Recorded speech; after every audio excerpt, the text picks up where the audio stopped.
listening to Inspire Change, a broadcast that strives to educate, motivate, and empower men to challenge traditions of masculinity. To guide us through the intricacies and intersections of emotions, relationships, and male identity is renowned psychologist, author, and speaker Gunter.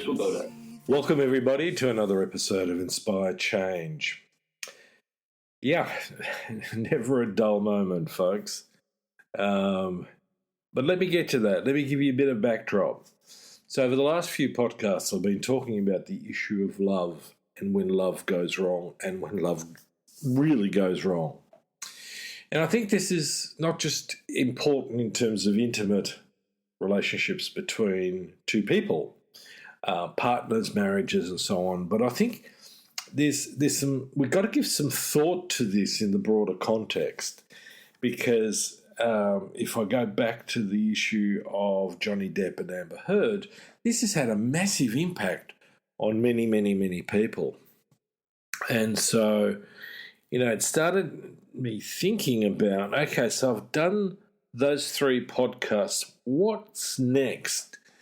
And I was actually almost sort of at a bit of a loss. And I know that might sound strange because I don't think there's ever, nothing to talk about. The question is, how do I make this flow? How do I weave it in? And how do I bring concepts together that are actually relatively complex, but in a simple and understandable manner? Not everyone's got, a master's degree or a doctorate in sociology, psychology, anthropology, or whatever it is. Okay? And I think that those of us who've got higher levels of education, it's our job, our duty, our responsibility to be able to present the sort of stuff that we work with in a much, much more readily understandable way. One of the things that really irritated me in philosophy was, the way that professional philosophers construct, the material. And half the time you'd be sitting there going, what's he actually saying, or she's actually saying? And then you go, oh, hang on a minute, this is actually really straightforward if you strip out all the gobbledygook. And some people, especially in psychology and in personal growth and the new age environment, are still pretty good at making simple ideas look really complicated. Usually, and I know this is going to sound judgy, but it makes them look smart. Now, if you're really confident in your intelligence, you don't need to resort to that. You don't need to, try and persuade directly or indirectly other people that you're really bright or brilliant. So having said that, as I was sort of, rolling things around in my head and doing a little bit of research, and, YouTube's always an interesting little source of information tidbits. You've got to be careful, like with everything on the internet. My wife gave me an interesting article, and it was an article written by a woman called Erica Stonestreet, who's an associate professor of philosophy at the College of St. Benedict and St. John's University in Minnesota. Now, essentially, the title of the article was, "Are we too quick these days to break off relationships?" And so my first reaction was, oh, well, that's actually, a nice sort of flow on. And then when I started reading the article, I clicked to a couple really, really important issues. 2 in particular. The first one was about ghosting, and the second one was all about the sort of whole cancel culture thing. And she came from a very personal experience where a friend of hers, or at least she interpreted that a friend of hers who felt hurt by something she had said, had basically put into the email, "No need to reply." And Erica Stonestreet took that fundamentally as, oh, okay, I've been cancelled. Okay. So what is this article ultimately really, really about? And it got to the point where the message was about harmony. And I thought, oh, this is fantastic. Partly because it's not something that we generally talk about. And when I talk about, loving relationships, part of that is it's almost implied that there is harmony within that relationship. And then when we talk about when love really goes wrong, when love goes wrong, there is disharmony. Okay? So in both psychology and philosophy, this is a concept that's not necessarily very deeply explored. So why put it into the context of ghosting and the cancel culture? Okay, so let me work up to that. So fundamentally, ghosting it's a new, sort of relatively new term that refers to abruptly cutting off contact with someone without giving that person any warning or explanation for doing so. In a lot of intimate relationships, it's actually called stonewalling. So I will just ignore my partner for however long I choose to do that. Now, in my book, that's a pretty shitty thing to do because usually the partner often doesn't know what they've done wrong, or if they think they do know what they've done wrong, they don't get an opportunity, an avenue to get into conversation, into dialogue with their partner about how they can sort this out. And I think that that's manipulative. Okay, what about cancel culture? So, it's been one of those words like woke, right? Which in my view are fundamentally combative concepts or terms, okay? So in cancel culture, we try to cancel a thing that we perceive to have done us harm, right? But it's a lot more complicated than that. It's not that simple. And the reason why I refer to cancel culture, ghosting, and wokeism fundamentally as combative, concepts and attitudes is that it is extraordinarily individualistic and often based on a certain sense of entitlement. Now, I also want to make the point here that, when we talk about historical issues, say, for example, like racism, sexism, and so on, it doesn't mean that we can't acknowledge the badness of it, but we also don't want to whitewash it. We don't. Interesting term in that context, isn't it? We don't want to censor things out. This is about, ultimately learning from our experience is how to move forward. Okay, so if I give you a quick definition or framework for cancel culture, it's usually to identify and become aware of transgressions. Now, I don't have a problem with that, except in a healthy relationship, in a mature relationship, I'm going to be wanting to talk that out with the person on the other side. I just don't want to cut them off. It's also partly to do with experiencing strong negative emotions. Okay, again, still not a problem. But the question is, how do I resolve my own strong negative emotion? Okay, and in this process, there are two emerging concepts that I think are important to recognise. One is I need a certain level of maturity, and I need a very strong degree of empathy. Okay, because the other part of the whole cancel culture thing is that we then act punitively and visibly to harm the transgressor. So again, that really raises some issues. Okay, what do I do with that stuff historically? Do I, smash statues, or do I remove books? All of these things. Now, I'm not suggesting that we keep harmful things simply because of what they are. What I'm talking about is using those harmful things to educate the next generation about not what to do. It's a bit like, why when we visit Auschwitz or Dachau, we go there, to engage with the horror of what happened so that it will never happen again. The whole idea of never again.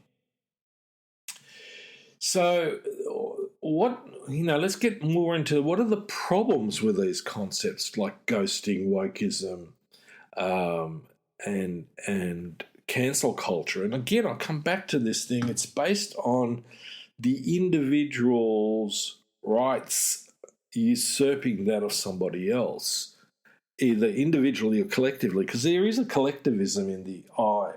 Okay. Now, let me get back to this article because I think it's a brilliant article, and if you have an opportunity to check it out on Philosophy Now, it's really worthwhile reading. And so, what is it that ultimately we should be looking for and encouraging and nurturing in our culture? And that is, the idea of harmony. Right, and harmony is a bit like, a good a cappella group. Music, we always talk about harmony. The harmony between strings, chords, notes, all that sort of thing. Okay? And I can use that as a metaphor for society as a whole, right? Because societies consist of different strings, as it were, whether that be families, communities, culture, whatever. Okay, how do we really make those work? And the way that we make them work is to have, fundamental ideas, values that, for example, are inclusive. So we don't go, you're this, therefore you have no place in my relationship with myself and my group. That's not how a society is ultimately going to work, is it? So in the article, she speaks about harmony being primarily about maintaining flourishing relationships in the face of inevitable friction, slip-ups, blunders, and disagreements. Okay? Really important. Right? So why is this particular week so interesting again? Because an extension of what has been happening for the last few months, i.e. like Russia trying to cancel the Ukraine, okay, if I'm going to use that word. But now what we've got is the United States Supreme Court trying to cancel women's rights. And this is not just about abortion. If they get through with this the way that they want to, it will set up a set of dominoes falling about the boundary between privacy, individual rights, dictated by a minority. Okay, so what does Erica talk about also in regard to harmony? Well, she says that harmony requires the constant tuning of relationships. Okay, so we progressively working it. It's like you don't tune a guitar and then never touch it again. You never, you can play it, but you've got to keep tuning it. And it's about everyone being heard and valued, respected, but also that everybody is held accountable for their actions so that we can arrive at livable compromises. Because that's what makes a culture work. Ancient Rome wasn't just Romans. We talk about, the Empire of Rome and it's the Romans. Rome was an extraordinarily complex, multicultural environment that was very religiously tolerant. I mean, as long as you paid respect to the Roman gods and the pantheon of their gods, you could practice whatever you liked, basically. It's just you had to also pay tax, right? Interesting idea there. The other thing Erica Stone Street talks about is that harmony is not about suppressing legitimate feelings. It's about tuning feelings so that they're appropriate to the situation. And this is where the whole topic comes into contact with other topics that I've spoken about, like emotional maturity. So to me, the idea of using wokeism, which is really about seeking social justice, as a battle cry to put the other person down, you're just woke, is completely inappropriate. It has really no place in any form of collective discourse towards moving to understanding each other, like the Romans who built, an empire that, was so diverse, but they had one vision: make the Roman Empire, the Roman Republic, as far spread as possible, a world-dominating empire. Those historians and archaeologists out there, please forgive my lack of specificity with terms at this point in time. Just go with the sentiment. So, if we're going to really achieve harmony, then we need to practice empathy, and we need to focus individually on our emotional maturity so that we can operate better collectively. So that it's not about dominance, control, and fear. That it is, like Aristotle says, that we as a people into government have the best interest for the whole society at heart, for the long term, not in the short term, not just for some sections, some groups, some religions, some ideologies. This is an antithesis to what democracy is really about. So again, one of the problems that I have currently with what's happening in the United States is the democracy that they profess to have is being assailed, like the Ukraine, by Russia, except in the United States, it's by the ultra-right. And they don't need to necessarily be that ultra, right? It's that religious level of conservatism that gets, into a democratic process and begins to erode it like a cancer.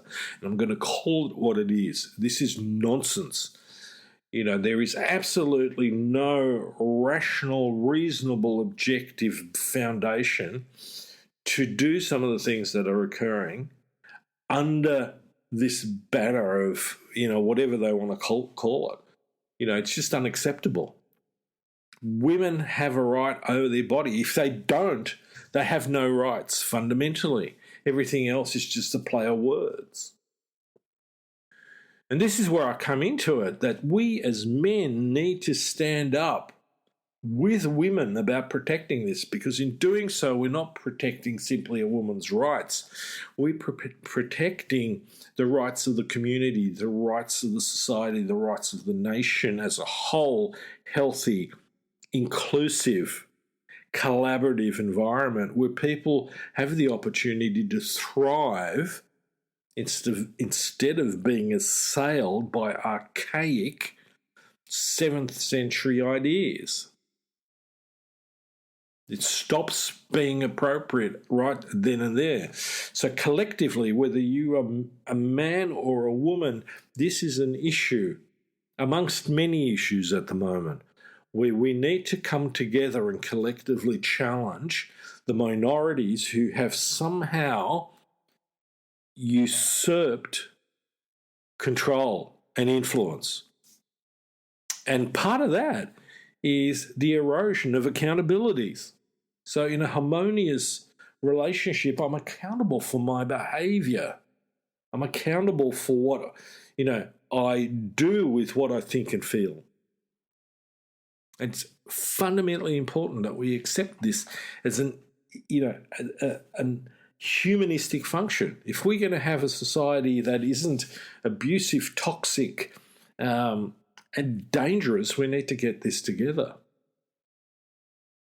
So yes, some of you might go, well, it's a bit of a long string between Russia and what's going on in the United States. No, it's not. Conservatism and what's going on within the Russia Federation, it's a lot more closely aligned in many respects than what you might think. And part of that erosion also takes place because we've eroded the concept, the idea of accountability. And harmony always brings with it accountability. My willingness to put my hand up and go, you know what, honey, I'm wrong. Or I can see how you feel about that. Not sure that I agree with necessarily what the position and that you've got, but I agree that I have hurt your feelings and that I look to making amends for that. In Hawaiian culture, there's a very interesting concept of ho'oponopono, which is to make right. And I think we need to take maybe a leaf out of the Hawaiian tradition about encouraging to do this. You know, many indigenous cultures have been able to do and formalize, ritualize a we ethic. You know, a term that was coined by Dr. Viola F. Cordova. She was the first North American indigenous woman to earn a doctorate in philosophy. Okay, so she wrote a book, Ethics, The We and the I, and I think it's really, really worthwhile doing some reading around this sort of stuff. It doesn't matter whether you've got a college degree or university degree or not. Some of this stuff is actually not that difficult. Get into it, because the survival of our culture and society depends on it. The stuff that we're being told we should be paying attention to is generally from the conservative bench a nonsense. You know, the whole bit about family values and blah, blah, blah. I'm the first one to put up my hand for family values, but not the way that they describe it. And I always find it really ironic that these people who profess to have that at heart often are the biggest transgressors. They have, affairs, they abuse children, not all of them. Okay, get me wrong, I'm getting a bit on a roll here, but, the propensity of misdemeanors and often criminal behaviour amongst those who profess too strongly that position is quite astounding. And I don't think it's an accident. So on that very passionate note, I'm going to sign off this week. So the moral, look at ways in which you can create harmony rather than discord. I bet you all of you are musicians are going to be tuning your guitars, ukuleles, drums, or whatever it is, because you're not going to play something that's out of tune. Until next time, this is me signing off. Thank you for listening to Inspired Change, a broadcast that strives to educate, motivate, and empower men to challenge traditions of masculinity. For more information on the Making Good Men Great movement, or for individual and group coaching sessions with Gunter, visit goodmengreat.com. For inquiries regarding broadcast topics or appearing on the show, email Miranda@noirtainment.com. That's Miranda at NOIRTAINMENT.com.